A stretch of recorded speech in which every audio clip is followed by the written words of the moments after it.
Hello बच्चों, आशा करता हूँ कि आप लोग बहुत अच्छे होंगे। आज सर्कल का शेष पार्ट मीन्स रिमेन्स पार्ट में आज कंप्लीट करूँगा।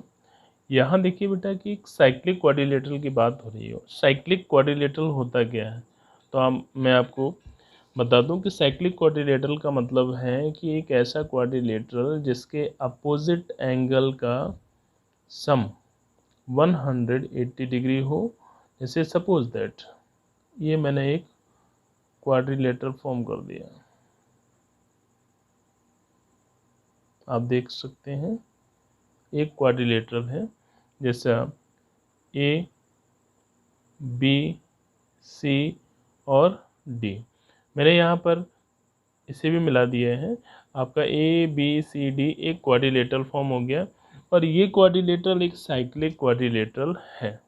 ठीक है, अब हमें ये प्रूव करना है कि इसके अपोजिट एंगल का सम 180 डिग्री होगा। ये कैसे प्रूव करेंगे, तो साइक्लिक का मतलब तो समझ गए आप, ठीक है ना, कि साइक्लिक क्वाड्रिलेटरल दिया गया है तो उसकी कंडीशन होती है कि उसके अपोजिट एंगल का सम बी और डी और ए और सी, अगर इनका सम करेंगे तो ये 180 डिग्री होगा। समझ में आ रहा है? तो सबसे पहले हमें देखना है कि गिवन क्या है। तो गिवन में बेटा क्या लिखेंगे कि A B C D is a cyclic quadrilateral. A B C D is a cyclic quadrilateral, ये आपको गिवन है। और इसमें आपको प्रूव करना है कि एंगल टू प्रूव, आपको ध्यान रखना है गिवन के बाद लिखना है टू प्रूव। प्रूव में क्या करना है कि angle B plus angle D is equal to 180 और यहाँ पे लिखेंगे आप angle A plus angle C is also 180 degree. क्यों? क्योंकि ये अपोजिट एंगल्स हैं और अपोजिट एंगल्स को प्रूव करके बताना है कि ये 180 डिग्री होंगे। ठीक है बेटा, अब कंस्ट्रक्शन में मैंने पहले से ज्वाइन कर दिया, ओ से सी को और ओ से ए को ज्वाइन किया। तो यहाँ पे लिख दीजिए कंस्ट्रक्शन। कंस्ट्रक्शन में क्या होता है कि जो आप कंस्ट्रक्ट कर रहे हैं कुछ एक्स्ट्रा कर रहे हैं। कंस्ट्रक्शन में क्या किया आपने, ज्वाइन ओ ए एंड ओ सी, ओ ए और ओ सी को आपने ज्वाइन कर दिया। ठीक है बेटा, जब इसको ज्वाइन किया तो आप देखेंगे, हम इसको रिप्रेजेंट कर लें यहाँ पर ये एक्स और ये वाई, जिससे आपको प्रॉब्लम नहीं होगी। सिंपल वे में आपको समझा देता हूँ। तो सब यहाँ से आपने स्टार्ट किया प्रूफ। प्रूफ में क्या करेंगे, मैंने पहले थ्योरम्स में बता दिया है कि ये देखिए आर्क पर एंगल सबटेंड हो रहा है डी और बी। जो एंगल आर्क पे सबटेंड होते हैं बेटा, हमेशा ध्यान रखना है सेंटर पर बने एंगल का वो हाफ होता है। तो angle subtend on arc is half of angle subtend on the centre. तो आप देख सकते हैं कि यहाँ पर जो मैं लिखूँगा पहली कंडीशन कि angle B is equal to half of X. ठीक है, angle X degree, half of angle X. ये आपको ध्यान रखना, ये मैंने पहले ही बता दिया है क्योंकि ये आर्क पे सबटेंड हो रहा है और ये सेंटर पर सबटेंड हो रहा है। सेकंड मुझे लिखना है कि angle D is equal to half of angle Y. ठीक है बेटा, ये एंगल डी देख रहे हैं कहाँ पर सबटेंड होगा, आर्क पर। एंगल वाई कहाँ पर सबटेंड हो रहा है, सेंटर पर। तो angle D is equal to half of angle Y. Add first and second, first और सेकंड को आपने ऐड किया तो जब ऐड करेंगे तो बेटा angle B plus angle D is equal to half of angle X plus half of angle Y. ठीक है, इसमें से आपने क्या किया, हाफ कॉमन लिया। हाफ कॉमन लेंगे तो बेटा angle X plus angle Y. ठीक है, आपको ध्यान रखना है कि x और y इन दोनों को ऐड करेंगे तो ये 180 डिग्री हो गया। और जब ये 180 और 180 ये हो गया 360। तो x और y की जगह लिख देंगे 360। तो 1/2 इंटू 360 कट किया तो 180। It means angle B plus angle D is equal to 180 degree.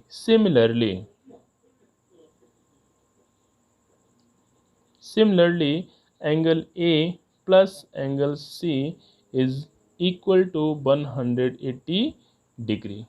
ध्यान रहेगा बेटा, similarly angle A plus angle C is also 180 degree. तो ये प्रूव हो गया कि अपोजिट एंगल का सम कितना होता है 180, या उसी को हम सप्लीमेंट्री बोलेंगे। सप्लीमेंट्री का मतलब जानते हैं कि नहीं, दो एंगल का सम अगर 180 होता है तो सप्लीमेंट्री होते हैं, और अगर 90 होता है तो उसे हम कॉम्प्लीमेंट्री एंगल कहते हैं। समझ में आ गया? तो ये क्लियर हो गया बेटा कि opposite angle of cyclic quadrilateral are 180 या सप्लीमेंट्री। ओके बेटा, नेक्स्ट देखिए। नेक्स्ट है the opposite angles of the quadrilateral are supplementary. Opposite angles of quadrilateral, quadrilateral के अपोजिट एंगल अगर सप्लीमेंट्री हैं then it is a cyclic quadrilateral. तो एक cyclic quadrilateral होगा। अभी जो प्रूव किया उसका कन्वर्स है, उसमें आपको 180 प्रूव करना था, और इसमें 180 गिवन है, तब आपको साइक्लिक प्रूव करना है। ठीक है, तो आपने क्या किया, एक क्वाड्रिलेटरल ड्रॉ कर लिया है, देखो इस तरह से। ठीक है बेटा, this is A B C और डी। ठीक है, अब आपने क्या किया, गिवन क्या है, सबसे पहले हमें गिवन लिखना है। तो गिवन में मैंने लिखा बेटा, जो जो दिया है, क्या दिया है कि A B C D is a cyclic, A B C D is a quadrilateral,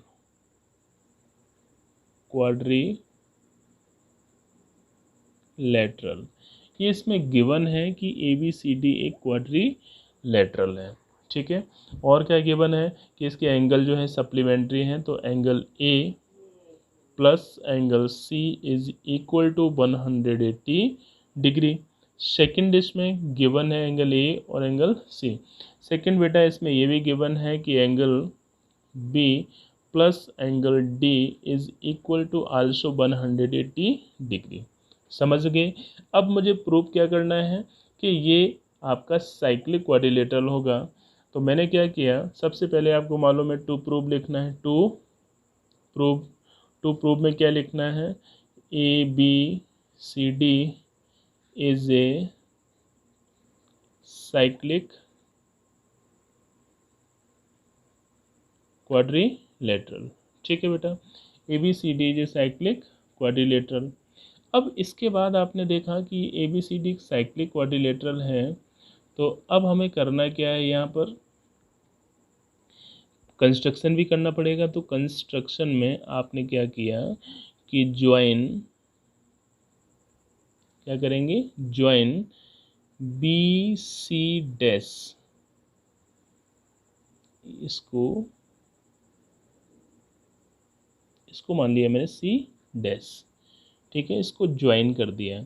अब ज्वाइन करने के बाद में प्रूफ पर नंबर आया, तो प्रूफ में आपने क्या देखा कि लेट्स सर्कल पासिस थ्रू, ये लेट सर्कल पासिस थ्रू। आप देख रहे हैं बेटा कि सर्कल कहाँ से पास हो रहा है, ए बी और D, A B D passes through A B and D, but in place of C. देख रहे हैं यहाँ पर सी डैश है, but in place of C, in place of C it passes through. आप देखोगे बेटा सी से पास ना होके सी डैश से पास हो रहा है, it passes through C dash. Okay बेटा, अब सी डैश से पास हो रहा है, तो फिर मैंने क्या किया, ज्वाइन कर दिया बी सी डैश को। अगर इसको ज्वाइन किया तो अब ध्यान से समझना ही कंडीशन क्या होगी। आपने सबसे पहले देखा कि angle A plus angle C is equal to 180 degree है। राइट। सेकंड बेटा एंगल ए, ये क्या है, ये तो गिवन है आपका।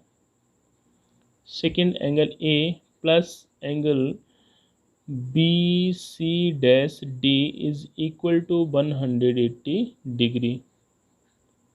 समझ गए आप। Angles of the cyclic quadrilateral, यहाँ कंडीशन लिख दीजिए, एंगल्स ऑफ साइक्लिक क्वाड्रिलेटरल। ठीक है, कंडीशन फर्स्ट और सेकंड को लिया। जब अब यहाँ देखेंगे 180 ए भी 180 ए भी, तो इसको कंपेयर कर सकते हैं। On comparing equation first and second, दोनों को कंपेयर किया तो angle A plus angle C is equal to angle A plus angle B C dash D, इसे कैंसिल हो गया, बचा आपका angle C is equal to angle B C dash D. ये इक्वेशन थर्ड होगी, बहुत ही इंपॉर्टेंट है, इसको समझने की कोशिश करना आप। ये इक्वेशन थर्ड। अब यहाँ से कुछ रिजल्ट निकल के आएगा। अब आप देखोगे इसके बाद में कि एक ट्रायंगल बेटा फॉर्म हो रहा है। एक ट्रायंगल कौन सा है, B C C dash, B C C dash में ये एक एक्सटीरियर एंगल है इस ट्रायंगल का। तो ये किसके इक्वल होगा, एंगल 1 और एंगल 2 के। ठीक है, तो यहाँ पर लिखेंगे in triangle B C C dash angle B C D is exterior.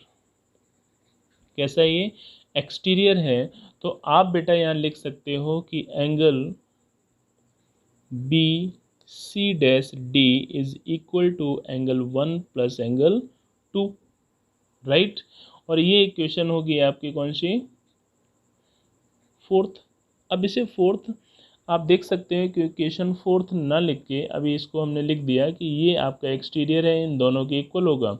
अगर ये एक्सटीरियर है then you know very well angle B C D is equal to angle 2 is equal to angle B C D. मतलब ये इसके इसे greater है, means 2 या angle C से ये ग्रेटर है। This is equation fourth. अब आपने देखा इक्वेशन थर्ड में ये इक्वल है और इक्वेशन फोर्थ में ये ग्रेटर है, तो ये क्या पॉसिबल है, ऐसा तो नहीं हो सकता है कि कहीं पर ग्रेटर हो और कहीं पर इक्वल हो, ऐसा संभव नहीं है। और ये तभी हो सकता है कि जब C और C डैश लाइज करेंगे एक ही पॉइंट पर, क्योंकि यहाँ पर दिया है ये साइक्लिक क्वाड्रिलेटरल है, वो एंगल 188 है। तो अब अगर C डैश एक ही जगह लाइज करेंगे तो ये क्या हो जाएगा, साइक्लिक क्वाड्रिलेटरल। तो यहाँ पे लिखेंगे from equation third and fourth when C and C dash lies on a same point C dash, then ABCD is a cyclic quadrilateral. समझ में आ गया आपको। अगर C और C डैश एक ही जगह होंगे, एक ही पॉइंट पर होंगे, तब हम कह सकते हैं कि ABCD एक साइक्लिक क्वाड्रिलेटरल है। समझ गए बेटा, ये बहुत ही इंपॉर्टेंट दोनों थ्योरम्स हैं आपके। ये बहुत ही इजी है, सिंपलेस्ट है कि वाई इंक्रीजिंग इस साइड ऑफ द क्वाड्रिलेटरल के, क्वाड्रिलेटरल दिया गया ABCD और इसकी एक साइड को मैंने इंक्रीज कर दिया कहाँ तक, ए तक। Cyclic quadrilateral the make exterior angle is equal to the interior opposite angle. तो उसने कहा कि एक्सटीरियर एंगल जो दिया गया है वो अपोजिट, मतलब ये नहीं हो सकता इसके इंटीरियर एंगल के इक्वल होगा, ये प्रूव करना है। तो सबसे पहले आप लिखेंगे गिवन में क्या है कि by increasing A side of cyclic quadrilateral, मतलब ये कह दिया गया है कि ABCD इज ए साइक्लिक, पहले से बोल दिया है कि साइक्लिक क्वाड्रिलेटरल, ठीक है, एक साइक्लिक क्वाड्रिलेटरल है and AB increase up to E। कहाँ तक इंक्रीज करेंगे इसको? E तक इंक्रीज किया। ये गिवन है, कुछ नहीं किया आपने ना मैंने। टू प्रूव, क्या प्रूव करना है आपको, ये देखिएगा। टू प्रूव में angle ADC is equal to angle CBE। उसने कहा कि ये जो एंगल है exterior angle, this is exterior, ये इस वाले एंगल के इक्वल होगा, ये प्रूव करना है। तो बेटा अगर ये प्रूव करना है तो आप ध्यान से देखो कि कंस्ट्रक्शन करने की कोई ज़रूरत नहीं, पहले से क्या कह दिया उसने कि इसको इंक्रीज करना है। तो प्रूफ में आप लिखेंगे कि एंगल ABC प्लस एंगल कौन सा बेटा, CBE is equal to 180 by LP। LP का मतलब by linear pair. Second condition ये है कि हम कह सकते हैं कि angle ADC plus angle ABC is equal to 180 degree. ये लिख देंगे, डायरेक्ट गिवन है, हमें लिखने की कोई ज़रूरत नहीं कि साइक्लिक क्वाड्रिलेटरल के एंगल हैं कि किसके हैं। हम कह सकते हैं कि ये गिवन है। अगर गिवन है तो फर्स्ट इक्वेशन और second, this is first and this is second, from equation first and second, first और सेकंड इक्वेशन से मैंने क्या देखा बेटा कि angle ABC plus angle CBE is equal to angle ADC plus angle ABC। आपने देखा कि ABC और ABC कैंसिल हो गई, तो बचा कितना, CBE is equal to angle ADE। CBE is equal to ADC, मतलब ये वाला इसके इक्वल हो गया। और यही आपको प्रूव करना था कि angle CBE is equal to ADE। तो आप समझ जाइए और ध्यान रखिए हमेशा कि किसी भी क्वाड्रिलेटरल का मतलब है कि साइक्लिक क्वाड्रिलेटरल के एक्सटीरियर एंगल, साइक्लिक क्वाड्रिलेटरल का जो एक्सटीरियर एंगल है वो अपोजिट इंटीरियर एंगल के हमेशा इक्वल होता है। ध्यान रखना है। जैसे सपोज दैट कभी आपसे कहा जाए कि बेटा ये सर्कल है, ठीक है, एक क्वाड्रिलेटरल इस तरह से दिया गया है और डायरेक्ट आपसे पूछ दिया गया है if this is 110 find the value of x। तो आप डायरेक्ट कह सकते हो x इज इक्वल टू 110। क्यों? क्योंकि अभी अभी प्रूव किया कि एक्सटीरियर एंगल किसके इक्वल होगा, अपोजिट इंटीरियर एंगल के इक्वल होगा। कभी आपसे ये भी कह दिया जाए कि ये आपका एक क्वाड्रिलेटरल है और आप बताइए बेटा कि ये एंगल y है, this is 105 degree, find this x and y। तो आप कह सकते हो x is equal to 105 and y is equal to, तो y plus x, y plus 105 is equal to 180। तो y लीनियर पेयर, यहाँ से हम y की वैल्यू को फाइंड कर सकते हैं। समझ रहे हैं? आपको क्लियर है? ओके बेटा, तो इन चीज़ों को ध्यान रखना है कि किसी भी क्वेश्चन को करना कैसे है, कैसे क्या क्या दिया है, इन सभी चीज़ों को पहले समझें, उसके बाद इसे सॉल्व करने की कोशिश करें। अब यहाँ देखिए next, in quadrilateral the exterior angle made by the increasing इस side of quadrilateral is equal to interior opposite to angle, then इसमें कहा गया है उसका कन्वर्स है कि exterior angle opposite interior angle के इक्वल होता है तो एक साइक्लिक क्वाड्रिलेटरल होगा। ये आपको प्रूव करना है। इसे बेटा एज ए होमवर्क आप खुद प्रूव कीजिए। अंडरस्टूड? करने की कोशिश करो। नहीं आता है तो आप मुझे बताएं, मैं आपको बताने की कोशिश करूँगा। ठीक है। नेक्स्ट क्वेश्चन बहुत ही अच्छा क्वेश्चन है। क्या है कि ABCD is a cyclic quadrilateral. ABCD is a cyclic quadrilateral and angle AOC, यहाँ पे लिख लीजिए एंगल AOC, कहीं दिखाई दे रहा है एंगल AOC? ये है 136 degree. Find the value of ABC। ABC बहुत ही इजी क्वेश्चन है। आपको मालूम है कि या तो आप इसकी वैल्यू फाइंड कर लो, इन दोनों का सम 180 होता है। ठीक है।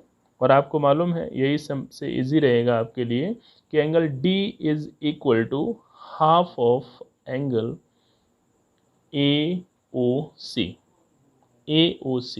एंगल D की जो वैल्यू होगी वो इस एंगल की हाफ होगी, क्योंकि बता दिया है कि आर्क पर जो एंगल बनता है वो सेंटर पर बने एंगल का हाफ होता है। तो बेटा हम कह सकते हैं कि 1/2 इंटू 136 कट किया तो 6 और ये हो गया 868 डिग्री। तो D की जो वैल्यू है वो 68 डिग्री है। राइट? कोई डाउट? मतलब इसका हाफ। ठीक है। अब हमें करना क्या है, हमें तो ये वैल्यू फाइंड करनी। तो you know very well angle D plus angle B is equal to 180 होता है। Angles of cyclic quadrilateral. ठीक है बेटा। अब आपने देखा कि angle D 68 plus angle B is equal to 180 degree. Angle B find करना है तो 180 माइनस 68 कितना बचेगा? 2। यहाँ बचा 7 1 1 112। कितना आया? 112। ध्यान रहेगा आपको। समझ में आ गया? कोई डाउट? Very good. हाँ बेटा, prove that cyclic parallelogram is a rectangle. Cyclic parallelogram कितना अच्छा क्वेश्चन है। साइक्लिक पैरेललोग्राम का है तो देखो, सबसे पहले तो हम क्या करेंगे, एक सर्कल के अंदर बना लिया, बन गया ना। तो ये हमारा एक ABCD जो साइक्लिक क्वाड्रिलेटरल, और साइक्लिक क्वाड्रिलेटरल के बाद उसने ये कहा है कि ये पैरेललोग्राम भी है। क्या है बेटा? पैरेललोग्राम। तो फॉर पैरेललोग्राम आपको कंडीशन मालूम होती है कि angle B is equal to angle D and angle A is equal to angle C। किसकी कंडीशन होती है? पैरेललोग्राम की कंडीशन होती है। Right?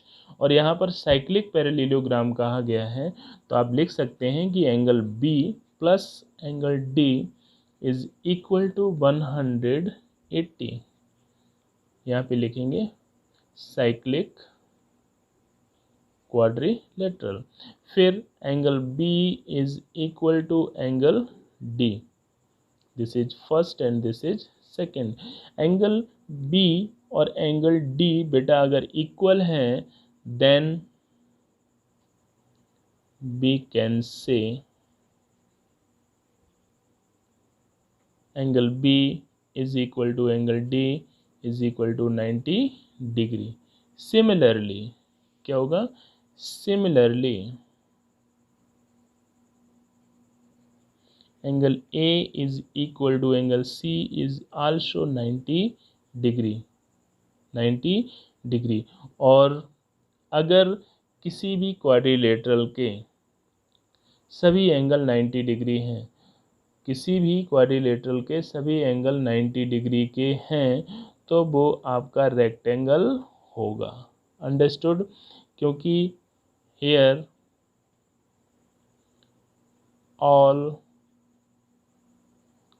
Angles are 90 and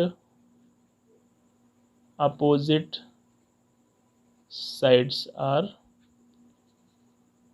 equal, so ABCD is a rectangle। Understood बेटा, समझ में आया? ये बहुत ही अच्छा क्वेश्चन था आपके लिए। तो ABCD क्या हो जाएगा, एक रेक्टेंगल हो जाएगा। फिर से शॉर्ट में समझ लीजिए जल्दी से कि ये एंगल इसके इक्वल होगा। क्यों? क्योंकि ये पैरेललोग्राम कहा गया, AC के इक्वल होगा पैरेललोग्राम। साइक्लिक कहा तो B plus D is equal to 180, और 180 है और ये इक्वल भी हैं तो ये 90-90 हो गए। सिमिलरली A और C भी 90-90 होंगी। और पैरेललोग्राम कहा गया है तो opposite angle, opposite side already equal होंगी, तो हम कह सकते हैं कि ABCD is a rectangle. Okay बेटा, नेक्स्ट क्वेश्चन आप देखेंगे, इसमें कहा गया है नेक्स्ट क्वेश्चन में कि find 4 angles of cyclic quadrilateral. बहुत ही अच्छा क्वेश्चन है, कई बार आपका बोर्ड में आया ही ये। यहाँ पे देखो कि opposite angles of cyclic quadrilateral कितने होते हैं, 180, और उसने कहा है कि यहाँ पे सभी एंगल्स को फाइंड कीजिए।